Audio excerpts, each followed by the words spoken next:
Frères et sœurs en Jésus-Christ, bonjour. Bienvenue une fois de plus dans notre émission Une minute avec Dieu. Aujourd'hui, nous sommes mercredi, 12e jour du mois de juin, l'an 2023. Nous rendons grâce au Dieu créateur du ciel et de la terre, au Dieu d'Abraham, au Dieu d'Isaac, au Dieu de Jacob, en Jésus-Christ notre Seigneur et Sauveur, pour la grâce qu'il nous donne de partager encore ensemble en ce jour. Je suis le serviteur Manel.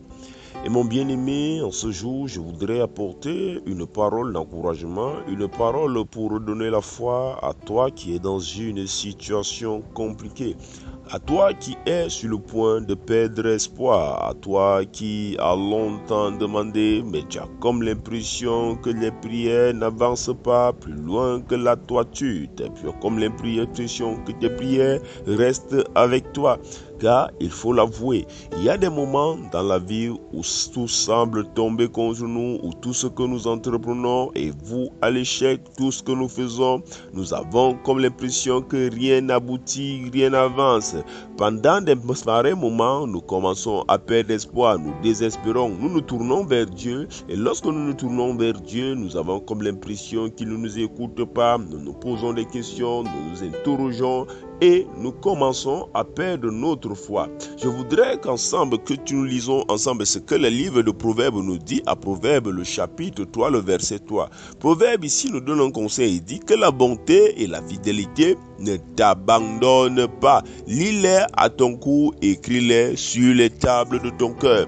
Ici, la Bible est en train de nous dire quelque chose. Le livre de Proverbes est en train de nous montrer une attitude que nous devons avoir. Elle nous conseille, le livre de Proverbes nous conseille ici de ne jamais abandonner la fidélité. Le plus souvent, nous tombons dans l'infidélité, nous tombons dans l'abandon, nous commençons à perdre espoir et nous perdons confiance à Dieu. Alors nous voulons marcher, nous voulons faire avec nos propres forces, nous voulons faire avec nos propres désirs. Mais lorsque nous agissons ainsi, lorsque nous commençons à agir ainsi, mon bien-aimé, voilà même alors la partie où notre échec commence. Car le diable voudrait que nous abandonnons Dieu. Et pour cela, il faut toujours prendre pour exemple ce que les gens, ce que ceux qui ont vécu dans la Bible ont eu à vivre. Tous ceux qui ont vécu dans la Bible ont eu des moments très difficiles, très compliqués dans leur vie. Mais tous ceux qui sont restés fidèles à Dieu n'ont pas regretté cela, n'ont pas eu à regretter cela. Ils ont compris que c'était la meilleure des choses. Ils ont compris que c'était la meilleure des choses. La Bible nous dit dans Romains 12, le verset 12 que réjouissez-vous en espérant, soyez patients dans l'affliction, persévérez dans la prière. Ici, la prière, la Bible nous dit que la prière est le moyen par lequel nous pouvons persévérer. Si nous voulons persévérer, si nous voulons pas perdre espoir, il faudrait que nous restons dans la prière, il faudra que nous restons dans la communion avec Dieu. Je voudrais ici ce matin t'encourager, frère, à quelle que soit ta situation, à ne pas baisser les bras, mais à continuer dans la prière, car Dieu est fidèle, il n'abandonne pas. Il faut que tu le saches. Tout le monde peut t'abandonner, ta propre vie peut t'abandonner, mais Dieu, lui, ne t'abandonnera jamais. Il ne t'abandonnera jamais, il ne change pas. Ce qu'il a dit, il l'accomplira toujours. L'Éternel nous dit dans le livre de Psaume, le chapitre 37, verset 28, car l'Éternel aime la justice et il n'abandonne pas ses fidèles. Il n'abandonne pas ses fidèles. Je voudrais donc que tu le saches aujourd'hui. Quel que soit le fardeau qui est en train de peser sur ton dos, quelle que soit la marche qui est en train de te mener à la confusion, quelle que soit la résolution que tu avais déjà prise, quel que soit l'endroit où tu voulais déjà te tourner, je voudrais te dire que cela ne soit nul autre ailleurs qu'en Jésus-Christ. Dieu est fidèle. Les paroles qui sont écrites dans la Bible ne sont pas que des mots, ce n'est pas que de l'encre, mais ce sont des paroles de vérité, ce sont des paroles qui viennent de l'Esprit de Dieu. Et tout ce qu'il a dit, comme il l'a dit dans le livre de Psaume, le chapitre 37, le verset 28, cela s'accomplira. Tout ce qu'il a dit, car l'Éternel aime la justice, tel que le Psaume nous le dit. L'Éternel aime la justice et il n'abandonne pas ses fidèle. Il dit, ils sont toujours sous sa garde. Même ta postérité des méchants est retranchée. Mais la postérité des méchants est retranchée. La Bible nous fait comprendre ici que toi qui restes fidèle à Dieu, toi qui gardes ton cœur, toi qui continues à regarder, à espérer à lui, quoi que tu voies, l'Éternel est fidèle. L'Éternel est fidèle. Je voudrais te parler aujourd'hui, toi mon frère, toi ma soeur, qui avait déjà perdu espoir. Je voudrais te dire ce matin qu'il ne faut pas perdre espoir, mais il faut continuer à regarder à celui qui t'a appelé, à celui qui est fidèle. Parce que lui, il n'abandonne jamais. Tel que le livre des Hébreux nous dit dans le Hébreux, le chapitre 10, le verset 3, la Bible nous conseille de toujours regarder vers qui nous avons cru. Il dit, retenons fermement la profession de notre espérance, car celui qui a fait la promesse est fidèle. Celui qui a fait la promesse est fidèle. Le Dieu qui nous a appelés, le Seigneur Jésus-Christ, le Dieu d'Abraham, le Dieu d'Isaac, le Dieu de Jacob, il n'échoue jamais. Il n'échoue jamais. Et tant que tu espères sincèrement à lui et que ta vie est réellement tournée à lui, je t'ai pris, mon frère, ne désespère pas, mais continue à persévérer dans la prière, tel que nous l'avons lu dans Romains. Continue à persévérer dans la prière. Appelle l'Éternel des armées et quel que soit ce que tu vois devant ta face, je t'assure, la vérité est tu vas t'en sortir et qu'il te retirera de là. Comme d'habitude, mon bien-aimé, prends une position, celle qui te semble la plus humble possible.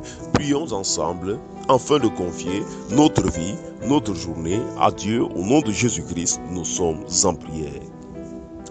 Dieu tout-puissant, Dieu très haut, Dieu d'amour, Dieu de bonté, Dieu de grâce, de puissance, de magnificence, éternel des armées, Dieu de toute grâce, Dieu de toute bonté. Nous te bénissons, nous te rendons grâce, nous venons devant ta face dans le nom puissant et souverain du Seigneur Jésus-Christ. Ô Dieu, ô Roi, qui est bon, qui est grand, qui est fidèle comme toi. Tu témoignes encore de ta bonté, de ta grâce, de ton amour, de ta fidélité en cette journée, Seigneur, car tu nous comptes encore parmi ceux qui ont le souffle de vie. Ô Dieu d'amour, nous ne saurons débuter cette journée sans toutefois nous prosterner devant toi et reconnaître, Seigneur, que nous sommes pécheurs, que nous sommes des êtres faibles. Nous avons besoin, ô Dieu, qu'en ce jour, tu nous regardes non avec un regard de juge, mais avec un regard miséricordieux. Merci éternel, étant de ta miséricorde dans notre vie. Merci Père éternel de nous laver. Merci de nous purifier en ce jour par le sang de l'agneau qui a coulé à la croix pour la multitude des péchés. Merci ô Dieu d'amour, car cela est accompli dans nos vies. Nous nous prosternons et nous t'implorons, Seigneur, remplis-nous en ce jour du Consolateur, remplis-nous en ce jour de ta présence, remplis-nous du Saint-Esprit, afin que nous marchions, afin que nous parlions, afin que nous vivons, afin que tout ce qui se passe au courant de cette journée, Seigneur, soit l'accomplissement de ta volonté. Éternel vivant, éternel puissant, éternel magnifié. Nous n'avons point d'autre espoir en dehors de toi. Tu es le seul espoir que nous avons. Tu es le seul refuge en qui, Seigneur, nous espérons. C'est pourquoi nous venons sous l'ombre de tes ailes et nous confions à toi. Nous mettons notre espérance à toi. Quelles que soient les difficultés que nous portons dans nos vies, entre tes mains, Seigneur Dieu, nous nous remettons et nous avons la ferme assurance que toi qui es fidèle, tu ne nous abandonnes pas. Éternel vivant, éternel puissant, tu es mort à la croix pour nos péchés, tu es ressuscité, tu nous as donné la vie, tu nous as fait co-héritier avec toi. Par toi, nous pouvons crier avec assurance, Abba Père. C'est par cette autorité, c'est par cette grâce, c'est par cette alliance que nous nous tenons en ce lieu et nous proclamons et nous déclarons en ce jour que tous les plans de l'ennemi, toutes les professions diaboliques, tous les maléficismes, toutes les choses qui sont dites contre nous dans le monde obscur sont nulles et sans effet. Nous proclamons et nous déclarons que toute action diabolique, toute action obscure, toute action de sorcellerie, tout fétiche, tout maraboutage contre nous dans nos vies en ce jour sont nuls et sans effet. Nous prophétisons et nous déclarons que cette journée est pour nous une journée de victoire, une journée de prospérité, une journée de joie, de paix, d'amour dans le nom de Jésus-Christ. Merci éternel vivant, merci éternel d'amour, car tu es Dieu, tu es bon, tu es magnifique. Merci de te souvenir de l'humanité tout entière, de l'Église en particulier, de ceux qui souffrent, de ceux qui ont ont besoin de toi, de ceux qui crient à toi. Merci toi qui es puissant, merci toi qui es vivant. C'est dans le nom puissant et souverain du Seigneur Jésus-Christ que nous t'avons ainsi prié. Amen. Mon bien-aimé, ma bien-aimée, soyez bénis, que la grâce de Dieu soit avec vous. Nous vous rendons grâce, nous vous bénissons pour les prières et nous vous prions. Continuez de prier pour nous afin que cette œuvre continue d'avancer. Soyez bénis fortement, nous nous disons à demain, s'il plaît à Dieu. Shalom, shalom, shalom.